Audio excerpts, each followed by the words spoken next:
साथियों नमस्कार। मैं Pawan Kumar Shrivastava, retired chief manager bank of Baroda. मैंने अपने इस चैनल FINSAY के माध्यम से बैंक, वित्त, इंश्योरेंस और आयकर के बारे में समय समय पर वीडियो आप लोगों को पेश करता आ रहा हूँ।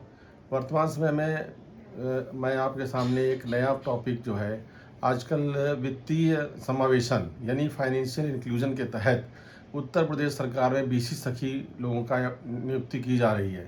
तो इस बारे में विस्तार से चर्चा करूंगा। वित्तीय समावेशन का वास्तविक उद्देश्य ये होता है कि अधिक से अधिक लोगों को उनके घर के समीप या घर के पास बैंकिंग सुविधाएं प्रदान करना, ताकि वो बैंकिंग सुविधाओं का लाभ ले सकें। चूँकि बैंक की शाखाएं दूर हुआ करती थी तो ग्रामीण क्षेत्र से लोग उतनी दूर जाने में उनको दिक्कत होती थी, तो वो बैंक से जुड़े नहीं थे, जुड़े भी थे तो उसमें लेन देन नहीं करते थे। इस स्थिति को के लिए इन्होंने बैंक में शुरुआती दौर में तो ये हुआ कि बैंक की जो है 18,000 लोगों पर एक बैंक था। उस भीड़ को कम करने के लिए ये सुझाव दिया गया कि बैंकों में बिजनेस फैसिलिटेटर, जो कि सिर्फ बैंक के लोगों को सहयोग के लिए, कि किसी कस्टमर का फॉर्म भरना, किसी कस्टमर का एप्लीकेशन फॉर्म भरना, विड्रॉल फॉर्म भरना, या स्कीम के बारे में बताना, या कहाँ कौन से डिपार्टमेंट किस काउंटर पे काम होता है देना, लेकिन उससे भी बैंकों का विशेष फ़ायदा नहीं हुआ। तो उसके बाद इन्होंने शुरू किया बैंक मित्र, बिजनेस करेस्पॉन्डेंट BC। तो बिजनेस करेस्पॉन्डेंट और BC के तात्पर्य ये है कि इनको एक लिमिटेड काम दिया गया कि आप 10,000 तक का लेन देन आप कर सकते हैं। इनको बैंकों ने एक माइक्रो ATM मशीन टाइप की दिया, जिससे कि वो ट्रांजेक्शन कर सकते हैं। और इस माइक्रो जो मशीन है, इसके तहत जो भी खाते आधार से लिंक होते हैं उन लोग उसका ट्रांजेक्शन कर सकते हैं, लेकिन लिमिट था कि 10,000 रुपये। किसी भी बैंक का अकाउंट अगर वो उससे लिंक है, आधार से लिंक है, और उसका जो है खाता किसी भी बैंक में है, तो किसी भी सेंटर पे जो BC सेंटर है वहाँ से पैसा निकल जाता था। इन BC पॉइंट पे आपको खाता खोलना और 10,000 तक का डिपॉजिट और 10,000 तक की निकासी। डिपॉजिट सिर्फ वो संबंधित बैंक, जो जिस बैंक में आपका अकाउंट, जिस बैंक का BC सेंटर था वहीं पे हो पाता था। एक्चुअली में 2016 में जनधन खातों की शुरुआत की गई। बहुत सारे लोगों ने खाते खोले, और वो खातों के एक्टिवेशन की प्रॉब्लम थी कि खातों में लेन देन नहीं होता था। चूँकि बैंक की शाखाएं दूर होती थीं, तो लोगों को ये लगता था कि अगर उनको 1,500 रुपये जमा करना है तो 5, 7, 10 किलोमीटर चलकर कौन जमा करने जाएगा। इसलिए इन बैंक मित्रों से काफ़ी मदद लोगों को मिली।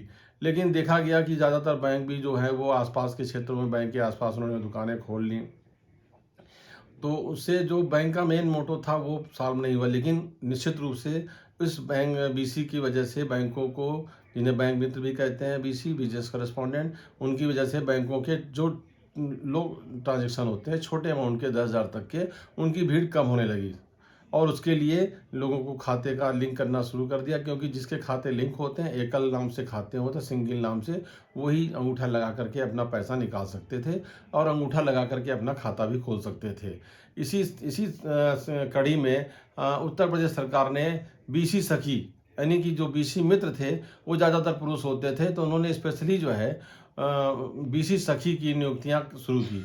और ये इन्होंने वन पंचायत वन सखी BC, one panchayat one BC scheme के तहत पूरे उत्तर प्रदेश में इन्होंने हर पंचायती क्षेत्र में एक एक BC की नियुक्ति का निकाला। और उस नियुक्ति के बाद उन्होंने बैंक के डिफरेंट RCT ट्रेनिंग सेंटर में ट्रेनिंग दिया, जहां पर उनको बेसिक बैंकिंग के बारे में क्या जानकारी है उनको बताया, किस तरह लेन देन होता है, बैंक क्या होते हैं, किस तरह खाता खोला जाता है, माइक्रो इंश्योरेंस क्या होता है, इन सब के बारे में, वित्तीय बाजार के बारे में, और इनको जो बैंक की छोटी छोटी स्कीमें हैं, जैसे अटल पेंशन है और सूक्ष्म इंश्योरेंस है, सूक्ष्म ऋण है, इन सब के बारे में, इनको सुकन्या समृद्धि है, इन योजनाओं के बारे में बताया, ताकि इनसे बैंक के लोग, जो कस्टमर हैं, जो छोटे स्तर के कस्टमर हैं, उनका जुड़ाव उनसे होता है, तो उनसे उनको लाभ मिले। BC सखी के पीछे में एकमात्र उद्देश्य ये था कि जो भी ग्रामीण क्षेत्र की महिलाएं थीं उनको ही इसका मेंबर बनाया गया, क्योंकि ज़्यादातर क्षेत्र की महिलाएं वो बैंक जा नहीं पाती थीं, और उनको जो महिलाओं की आधी आबादी को देखते हुए उत्तर प्रदेश सरकार ने BC सखी में BC मित्र की जगह 100% महिलाओं का ही चयन किया। उनका एक प्रॉपर उन्होंने ऑनलाइन एप्लीकेशन लिया और शॉर्टलिस्ट किया, और उनको चयनित करके उनको विभिन्न RCT सेंटर्स पे उनका ट्रेनिंग दिया। ट्रेनिंग देने के बाद उन्होंने एक स्कीम लॉन्च की 99,000 रुपये की, जिसमें कि उनको 50,000 का तक का एक सावधि ऋण दिया, टर्म लोन, जो कि 60 महीनों में धीरे धीरे कट जाएगा। इस 50,000 रुपये से उनको सभी लोगों को जो थंब इम्प्रेशन की मशीन होती है, प्रिंटर है, कंप्यूटर है आदि मशीन खरीदनी होती है। उसके बाद उनको 25,000 का ओवरड्राफ्ट अकाउंट जो भी लेन देन खाते में होता है तो वो ओडी अकाउंट के थ्रू होता है। जैसे कि मान लीजिए कि आपने किसी बैंक में अपना लिंक अकाउंट खोला और आपकी 25,000 की लिमिट है, तो आप वहाँ से 25,000 रुपये निकाल करके अपने सेंटर पे लाते हैं, दिन भर लेन देन करते हैं, जो भी एक्स्ट्रा अमाउंट होता है वो खाते में जमा कर देते हैं।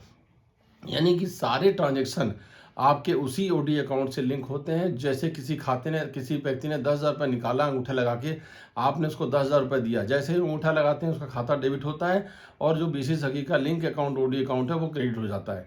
यानी आपने मान लीजिए 25,000 वहाँ से निकाला और किसी ने 10,000 रुपये निकाला, जैसे ही निकालता है वो आपके खाते में 10,000 चला जाता है, आपका बैलेंस 15,000 रह जाता है। इसी तरह से सारा खाता जब कोई जमा करता है तो उसके खाते से डेबिट होकर संबंधित अकाउंट में जिसने अपना खाता नंबर दिया है उसमें जमा हो जाता है।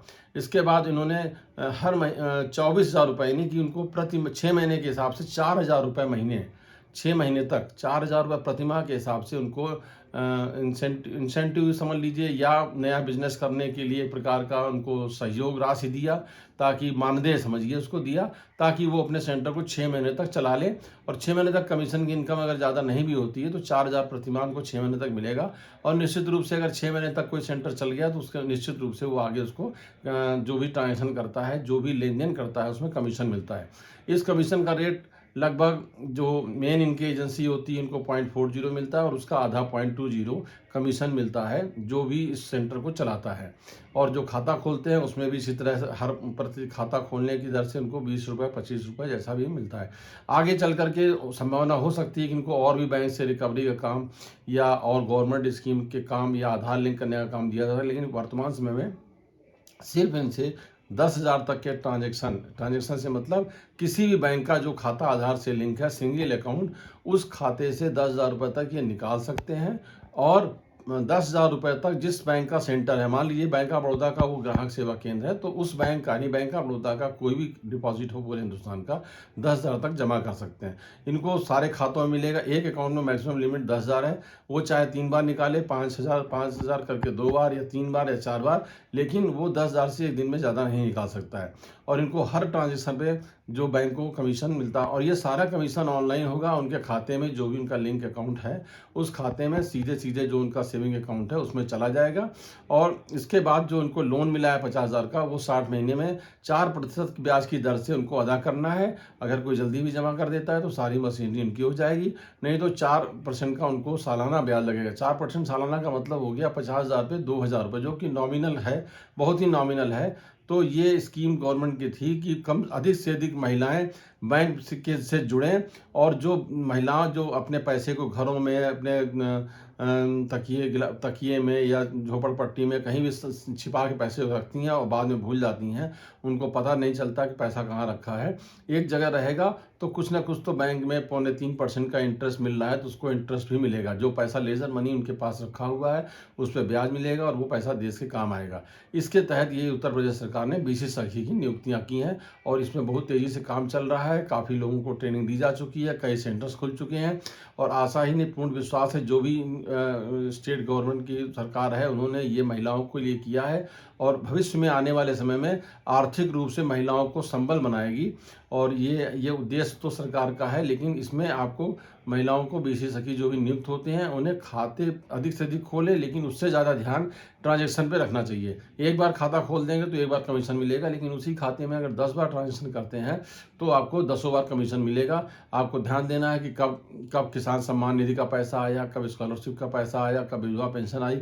जैसे ही वो पेंशन क्रेडिट होती है, लोग पैसा निकालने बैंक की बजाय आपके सेंटर पर जाएंगे, और आपके सेंटर से जब पैसा निकलेगा और जमा होगा तो आपको अधिक से अधिक ब्याज मिलेगा। हो सकता है आने वाले समय में आप घर बैठे 10 से 15,000 रुपये तक मासिक रूप से भी कमीशन प्राप्त कर सकें। ये कोई नौकरी नहीं है, इसमें पूरा टोटल 6 महीने बाद आपको कमीशन मिलना है, और वो कमीशन आपका बहुत अच्छा बनने वाला है, क्योंकि जैसे जितने लोग बैंक से जुड़ेंगे उतना लाभ आपको मिलेगा। और मेरे ख्याल से आशा ही नहीं, पूर्ण विश्वास है कि आपको सब समझ में आ गया होगा कि बीसी सखी क्या है और इसका उद्देश्य क्या था। अगर इससे संबंधित कोई चीज़ आपको जानकारी पूछनी हो तो मेरा फ़ोन नंबर है 8787218066, पवन PAWAN 50703 50703 @yahoo.co.in पे अपनी क्वेरी डाल सकते हैं। Thank you.